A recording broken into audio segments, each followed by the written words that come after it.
So in the report, you'll end up with the summary section right in the front with pictures and descriptions of the item that need to be fixed or brought to your attention. Okay. So we kind of use them at our discretion to make it more clear for you. So just showing you on your roof there, you've got architectural presidential grade shingles. Those are like a 50-year roof. There's a smile. Yeah, that's nice. That's what we have in our house in Lawrence Circle. Yeah, there you go. And they're, pretty much bulletproof. Yeah, really no issues up there. I had one little call out. I don't think I got a picture of it, but where your electrical masthead comes to the corner of the house, where it penetrates through this flashing right here, there's a small little gap that you need to just get a little bit of temp flex tape or caulk around that just so that water doesn't get through there. Okay. If it were to get through, it would leak outside of the living structure. It's on the eave portion of the house. But you should still get rid of it. This is preventative. Now, you do have some debris in the gutters. It would be a good idea to get those cleaned up. And I do have a couple of gutter seams that appear to be leaking. So they may leak more after you get them cleaned up because they'll kind of be open more, but you can seal them from the inside with the proper caulking. They should be fine. They're aluminum, so they're not going to rust or anything like that. So when they put the roof on, they did some improvements to the ventilation. These are called eyebrow vents right here. It's a hip roof, which means there's no gables. If you're familiar with the term, you usually have a roof like a kid would draw a house and have a roof like this, right? This wall would be called the flat wall, would be called the gable wall, so you'd have a square in there for ventilation. This is a hip roof, so there's no gable. They all go down to the sides. So the only ventilation you have right now are these two guys. We want the ventilation in the attic to be able to, when air expands and gets hotter, to escape out, so it needs to be able to come in from the bottom. And when it cools, it needs to be able to exit from the bottom. Around this edge of the roof, there's no ventilation there now, so it could be improved. It wasn't required when the house was built. If it was built today, they would. If it's something that you want to do, it's a matter of getting a hole saw and cutting holes in the freeze blocks between the rafters and putting a screen over them and making sure there's no insulation blocking them. Okay. So that's something to consider. The reason we talk about ventilation is because we don't want condensation to form on the underside of the roof. That's really the main concern of it. If that starts to occur, then you can get fungus growth and things of that nature. Didn't see anything like that. It seemed to be well ventilated. However, it's not quite, upper and lower. Well, that's not the one, but see how that's wrapped around there? That's kind of what I'm talking about doing at the electrical masthead. And I knew when I came down, I go, I forgot to take that picture. But your masthead comes in right here at this corner. Okay. So it's right where it comes through the flashing. There's just a little gap right around that area right there. So that's where it ties into the PG&E? Is that what you're talking about? Yeah. Yeah, the service drop comes over, then you have this, like a boat would have like a mast sticking out. Okay. Comes through that roof penetration flashing. At the front, you've got these little guys here, sprinklers. The water shut-off valve is right here. It's to the left of that, not the place in the street. What I'm going to point out is you're missing your handle right here. It'd be nice if we can get a handle on that so you can turn your water off when you want to. for the shut-off, yeah. Yeah, shut-off valve, correct. And the other part, anyway, there's your water meter, and a straight line from that is going to be pretty much where your water shut-off is. So when you're trenching, that's where you're going to find your water supply lines. That was just a shot of the siding for my notes. Galvanized, I'm sorry, your gas line there. Shut-off valve there is this little guy right here. Is that a, what do you call those meters? Smart meter? Smart meter? Yeah. Yeah, everything is. So this little guy here, that's your shut-off valve on there. It's just a little square piece. It's in line with the pipe. If you turn it 90 degrees so it's perpendicular, that's full off. That's how those kind of gas valves work. If you ever need to turn it off, that's where and how. On that east wall, you can see a little bit of weathering and checking of the siding. And you also see where the battens, these boards that cover the joints right here, they're kind of pulling apart, and we're getting a little bit of area where moisture can get behind those boards. So we want to make sure these are well secured and that's caulked just to make a nice weather envelope. So where is this? Pretty much on both the wood sides. The east and south walls have this type of siding on the plywood with the battens on it. And how do you fix them down? How do you seal that? Just a matter of putting in galvanized nails. Like a number 10 galvanized nail with a big head. Like probably you can see right there. These guys here have just kind of backed out. I see. So you can just come into them or come up 6 inches and do it again. And just kind of secure that. Because behind that there's going to be a plywood joint. Right? We don't want water to get in the joint. So if it's backed out, can you just have them back in? Yeah, but once they've come out, they're usually a little bit loose. They're not going to grab like they would the first time. So it's usually better to add more. Okay. And then, like I said, then seal this edge and caulk right here. Around the side of the house, pretty much, in quite a few spots. These are called rafter tails. They run up through your attic, supporting your roof. At the ends, they get a little bit of damage on them because moisture gets in there. It makes conditions just right for wood damaging organisms like termites or fungus. So I'm sure that they were called off in your report, but you've got damaged rafter tails. Probably 10 to 12 of them around the perimeter of the structure. And what they'll do is they'll determine whether they can bore them and pack them, or they need to be cut off and then a new piece put back in. It depends on how much damage is there, and they don't really know until they start that repair. Okay. They have to cut until they don't see termite galleries. Yeah, it's in here. I mean, How big a deal is that? Not too big. Okay. And not unusual at all in Santa Cruz. I see. We have a lot of them. It'll be in Clive. Clive, yeah, he you bid can it. report. So for all the rafter tails, he bid $12.56. And this bid is usually high. You can use, this is something probably James could do, or maybe you know somebody that could do that. Okay. Are these called a section 1? Uh-huh. Yeah. So after there's repaired, they have to be cleared as well, right? If you want a clearance, if you don't, so there's something called a section 1 clearance. Oftentimes, homeowners, when they're selling their homes, it's a nice feature to have completed the termite section 1 work, because that means that there's micro, what do you call them? Wood damaging organisms. Right. Yeah. Thank you. Microorganisms. And so if you have a section 1 clearance, then that's kind of a premier. Rarely does it happen in Santa Cruz.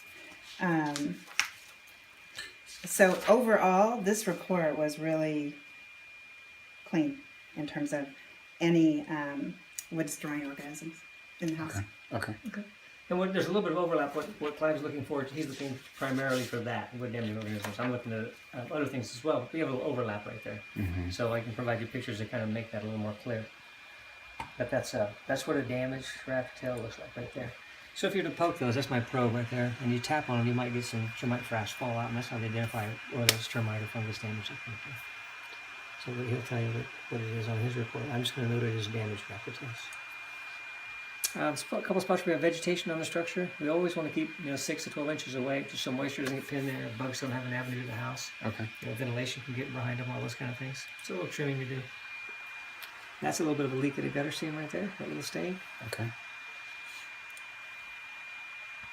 I'm sure that this right here is termite frass, and that's just inside the crawl space on the mud sill when you first walk up towards the walkway.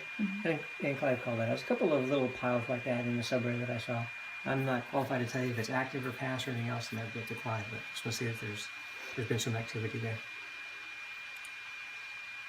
That's another batten that's pulled away from here. So we have a few of those instances. More damaged rafter tails. You can see them on here. This is next to your porch. Your front entry door is here. This little bit of siding right here, what's happening is a little water gets on this. It kind of gets into the siding, makes a little bit of fungus damage occur. So that's to remove the damaged portion until you get to good wood, and then replace that little piece. You have to remove it because it's a living organism. Every time it gets a little water, it's going to do a little bit more damage. Stucco cracks, I don't know if you can see them in that photo or not. That's a little better. Right along through here. Not unusual. They're not big enough for me to be concerned as a structural issue. It's just a matter of when you paint the house, we like to use like an elastomeric paint. It's going to seal that so that moisture can't leak its way into here. Okay. If it does get behind this, there's a moisture barrier behind it. So it really should never get to the structure. But bad cracks can sometimes. These are just hairline. I'm not too worried about them. Just want to make sure you get them sealed up with the next painting. That's right by the front, or the right by the driveway.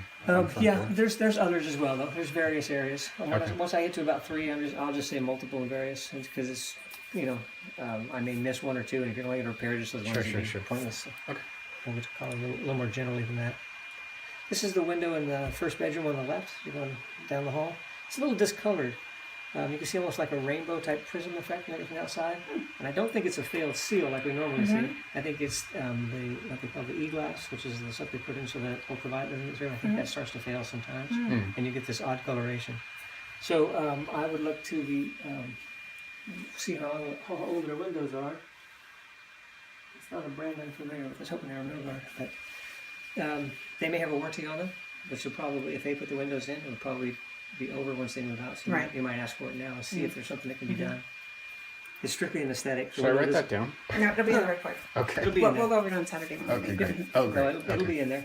And Gina said she can meet on Saturday too. Oh, okay, 10. Did she? Or did Oh, she? yeah, she did. Okay. Yeah, 10. Okay. All right. So it's really an aesthetic, is what I'm getting at. It's not letting water in the house or anything like that. It's just it just doesn't look quite right when you look at it. At that far corner over here, we've got some wire that's been abandoned. Most likely that was a wire that was probably feeding service to the garage at some point and was probably draped over. So it's not in service, but even a wire that's not in service, we like to see them properly capped, just in case it's on a switch or a breaker somewhere and someone could throw it and make it live. So if I were to test it now and it's dead, it's still to me inconclusive because I don't know where it's coming from. So now there's electrical line going to the garage right now, right? Correct. They've I think it was this one they replaced it. Uh-huh. Yeah. Rerouted it like underground or something. Or... I didn't look at the routing. I didn't look at the garage. I didn't notice any overhead wires, so I'm assuming. Yeah, it's gotta be. Okay. Yeah. I shouldn't assume, but so far as the garage goes, June and I talked about that, and I'm not inspecting it. And actually, there's so much in it. And you I can't couldn't really see do it anything anyway. Quick look, I can tell you it's going to need a roof pretty soon. You know, other than that, that's about what we know. Let's see, that's on your back deck right here. Whenever you see moss or anything growing in there, that's an indication you're getting a little bit of deterioration there. Something living is starting to find some traction in that wood or in some debris that's on there. So whenever you see that, I would just clean it off and make sure it doesn't come back. Do we have time to ask about the roofing for the garage and all that? In terms of, Just in terms of our time period of discussion and you want to get a bid for it, or yeah, just a real quick estimate. Do we have let time me for see if that? I can get that. That would be really great. I was telling Jeannie that the wood you have out on that deck is really a neat product. It's called Ipe, I-P-E with a little asterisk hyphen Okay. mark. I don't know what language it is. Okay. It's a very dense wood. There's some qualities that it has. It doesn't burn. It doesn't float. It's really very dense and heavy. You see that's a 3/4 inch piece of wood, and you can span it just as if you would it with redwood, which would be 2 inches thick. So it's very, very strong and very, very expensive. They make a chemical cleaner for that you can put on it that'll bring back its luster. Just Okay. spray on and spray off with a hose. And it looks like the top of a boat. It's like mahogany. I mean, it's Wow. beautiful, Okay. beautiful, beautiful wood, and That's it's great. pricey. Wow. So it's worth having. And you know, insects don't like it much. I'm not able to see underneath that deck. There's no access. Sure. The wood that I could see was pressure treated. That's a good thing, is that's generally like 35-year wood versus 15 that's not pressure treated. Indeed. And this on top of here, they had on Atlantic City. Oh gosh, and the advertising originally was like 45 years old, and there was no deterioration. Uh-huh. The last one of these I did the rooftop deck on Santa Margarita for a gentleman. And about 2 years later, I saw him at a gym working out, and he was a little upset. And I said, "What are you mad about?" He said, "It didn't turn gray." So Oh. he said he wanted that gray weathered look, and it was just like it looked like the top of a boat. You know, I thought it was beautiful. Whatever that is, the most gorgeous deck I've ever seen, and he's waiting for it to go gray. I go, his name's Bush. He said, "There's probably a chemical you can put on there to speed it up." But I don't know about that. Hot tubs beyond the scope of what I do. Okay. Just there if you want to have that feature checked, get all the appropriate ones there. And this is pressure treated wood here, which is a good find with the Ipe on top. So that deck did not come cheap, I guarantee it. This is on the wall right on this side. We want to get this little gap sealed up here so that mice can't find a way into the sub area. Okay. This right here is on this landing outside this door. Or right above this, there's this area right here will be exposed to rain, and I'm worried that moisture can get into the sub area through that little piece there. I see. So a little dam just right in front of that would probably be just a nice idea, just to kind of keep water from going into that spot right there. Okay. A little wind-driven rain line there. Was it 3,000 Pleasure Point last week, or no, 2 weeks ago when that big storm came through?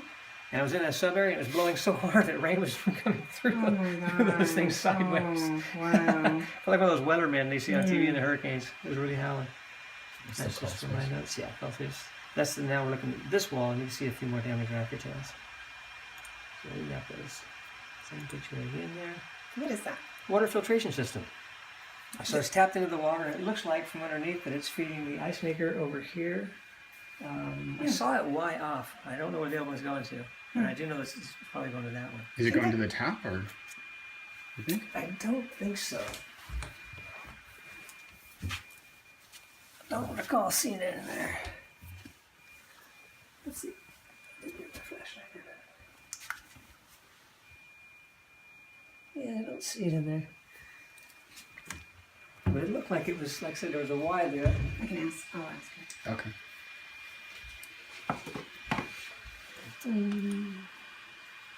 A couple of downspouts. These are from your roof right here, are draining next to the foundation. Yeah. You've got moist conditions around the outside of the house. You can see that it's I do. just as moist underneath the house, and that's because we have a high water table, and also because your roof is depositing water next to the foundation because of this.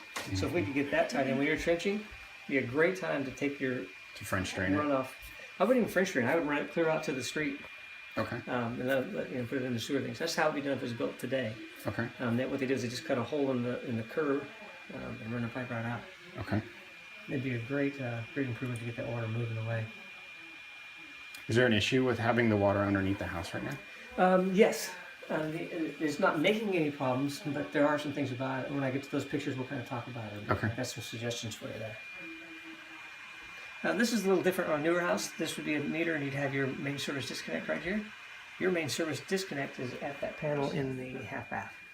I'll show you that when we get to those pictures there. This walkway I'll just call is a little bit uneven. Has a couple of tripping hazards in it. But we'll just level the stones there or fill the soil up to the edges so someone doesn't roll an ankle. Driveway's fine, no issues with that. Asphalt. You can't really see that, but that needle, that's a pressure regulator, pressure tester for your water pressure. Oh. Took that at the spigot right where the water line comes in. This guy should be right about it over here, maximum of 80, and right now 100 is here, so it's well over that. So I would recommend putting in a pressure regulating valve at the main line where it comes in.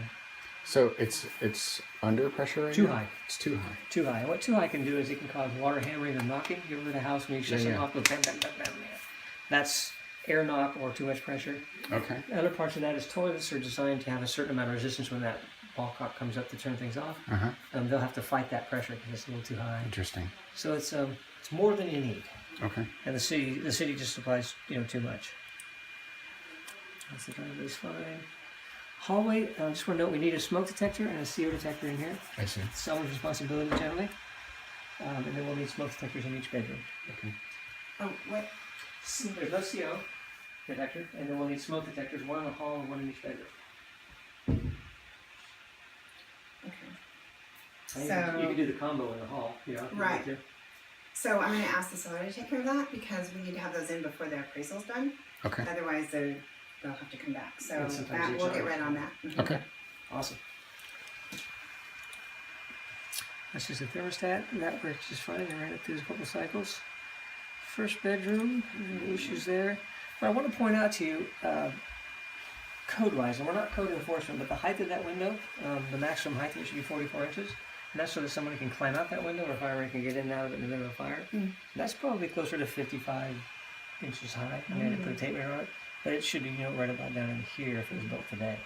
So there's not much you can do about it. But I just want to point out that it is kind of dangerous in the fact that if you had a fire, that window's going to be difficult for you to get out of and a fireman to get in, both in height, so far as overall height, and then height of the sill of it. And that's true in two of the bedrooms.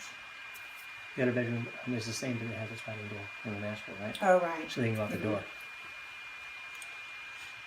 That fan works just fine. I found a remote for it. Oh, good. So, It was on the table there. Oh, I was was looking it? around. I don't like looking at people's stuff. I go, oh my god, I have to find that. This is the cold air return in the hallway outside the bedrooms, and that's where the air from the house is being drawn into the furnace, heated, and then dispensed. Right. So this filter is reusable. Right now it's a little bit dirty, so I just recommend you can wash it with a hose. Sure. Shake it out, pop it back in periodically, just to keep it working smoothly. See, this window is high, but we have this door, so that makes it okay. On that one wall, it was the I think it was the north wall of that bedroom. I've got an open ground condition in that one outlet, and that just means that the outlet's not grounded. So the other ones have been, that one's not. Okay. So And that's in the master bedroom? yeah, I'll put the location in the report as to which wall it was and that kind of thing. And just taking temperature reading, showing you that your furnace is making heat, which is a good thing. That's the office bedroom. Again, windows are going to be too high now. So those are the two. The bathroom there has been nicely remodeled. This guy here, I'm showing you to have an infrared camera. That's your radiant heat thermostat from there. So you have an electric mat underneath those tiles, and you turn that up, it heats up the floor. Just in the bathroom? Just in the bathroom, yeah. And so I have a camera, infrared, that I took a look at it with that, and it's just fine. I can see every coil of the thing doing its job. Okay. That's awesome. Here's just with this is 63 at the floor, and I shoot this one. This one's 67, and it was set at 68 on the wall. So you just kind of get another idea that it's working. There. Oh, we had a visitor. Data. He was. What was it? Did you have a buyer? I'm like, well, I have got Mike on. He's showing the house. Let's make an appointment. Yeah. Interesting. Yeah, well, anyway, so, Yeah. yeah, he's nothing to do with our inspection. Though. So right. in there, I didn't really have much. I had a couple of little things to show you here. This is the bottom of your garbage disposal. Right now, it's being supplied power through a piece of Romex electrical conduit instead of through an appliance cord. This runs into the cabinet and up to the switch. Ideally, you would put an outlet on this, mount the outlet, and then put an appliance cord to this, because right now that can't be unplugged if you need to service it or anything else. So a little electrical job there. There'll be another comment about the dishwasher not having an air gap. That little piece that sticks up right here, we generally see. It's a Bosch, kind of a high-end dishwasher. It probably has a valve built into it, so I'd look at the manufacturer's information on there. If you need to have one, you could either, I'll put this in the report, you can run a high loop behind this, which will explain in the report, or you could put an inline check valve for some things, but I'm 99% sure it's in that dishwasher. So the garbage disposal needs a vent? Dishwasher. Just The the dishwasher, dishwasher. yeah. Okay, but for the most part, it probably has one. In the Bosch, I think so. Yeah. Because that's not an expensive dishwasher. So I think it's probably in there. And I had a couple of them, and we've never had air vents, so we never need them because they're in the unit. So I'm confident it's there, but I just want to make sure everybody's aware that it needs to be there. While here, a couple of things. These guys are a little bit out of position. This top strap should be about 9 inches from the top. This one should be, almost even with the burner, about 4 inches above. So it's strapped. It's going to do its job. I think an appraiser would sign off on it, but you probably want to relocate those a bit. Okay. Easy enough. So, huh? It's easy enough. Yeah. At least there's a pan. Yeah, that's a good thing. Yeah. It's got a couple other little things about it. Okay. We'll talk about, but it's the pan is a plus, no doubt. Just so you know, here you can see the data manufactured 2014. It generally lasts 8 to 12 years. Okay. So you got good lifespan left on that. This is a temperature pressure relief valve. It opens if something were to go wrong and relieve the pressure inside there. It should have a discharge pipe on it. That pipe should be routed to the exterior of the structure and then pointed down towards the ground and end about 6 inches above the So ground. that tells me they didn't have it Done by a, installed by a contractor. yeah, that explains the straps and a couple other little things. Yeah. Yeah, anything after 2001 would require to be routed to the exterior. So we'll call that guy. Also on that exhaust flue, we should have 3 screws in this guy to secure the draft head to the exhaust vent. Is it just sitting there? It's just balanced there, same at the top. So we need to get that kind of attached. Okay. Not too bad. See the top one isn't mounted either. No, the bottom. That's for my strap photo there. We could use a pan here if you're so inclined to put one underneath there just in case you get some kind of leak in the dishwasher or washing machine. Excuse me. Living room didn't have much. Half bath didn't have much. Did you see anything on the subfloor underneath that? Yes, I have pictures of it. Okay. Okay. And it was underneath the hall bath, not the half bath. Oh, okay. Yeah. This one here, I just want to point out, this little guy, you can see it from a distance. That drain right there is a flexible pipe drain. They aren't uniform plumber code rated or UPC rated. Part of the reason is because they tend to catch everything that goes down there, so far as, hair, toothpaste, whatever's going to get caught in those folds, and they just tend to clog more. Why do they even sell them? Because after your 4th trip to Home Depot and it doesn't fit, you go, give me the one that's flexible. Oh, got So it. plumbers don't like them because it puts them out of business. Uh-huh. I think homeowners love them because they get it one trip to Home Depot and they're done. But they do clog more. So I just got to point that out so you're aware. This toilet's just a little bit loose. So what I do is put up my leg against it, see if I can get it to rock or move or slide, and it does a little bit. Not very loose, and from what I can see underneath, it's not leaking at this time.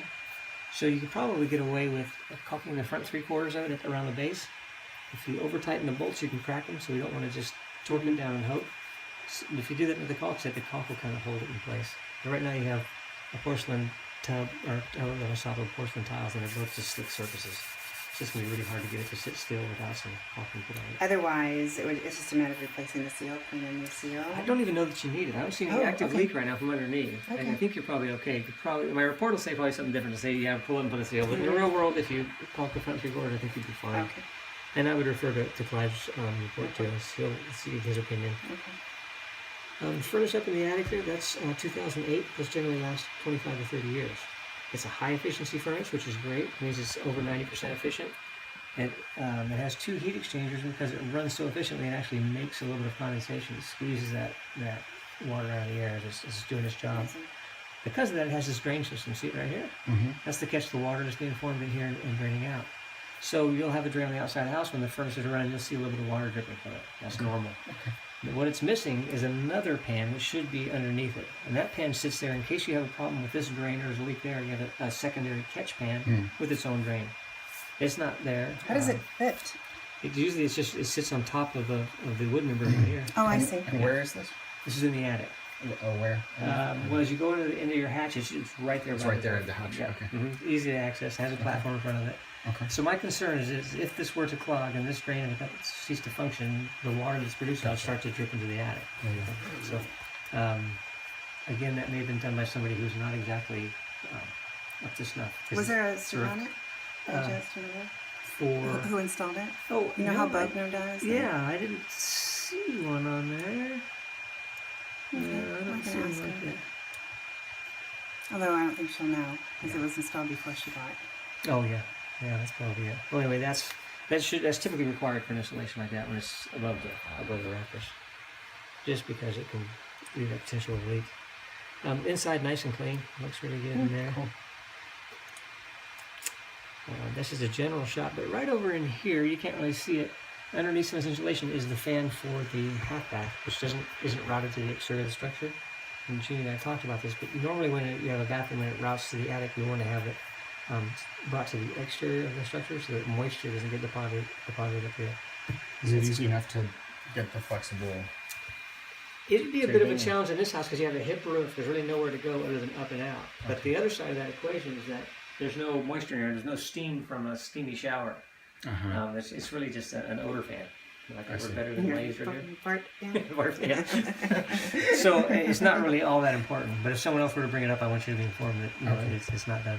If it was my house, I wouldn't run out and do it. I wouldn't worry too much about it. Okay. If it was a bathroom with a shower, I'd have a different discussion with you. Underside of the roof, just in general for my purposes there. And this is the sub panel in the garage. And that's just servicing the hot tub. SMG CROS. This is the sub panel in the half bath.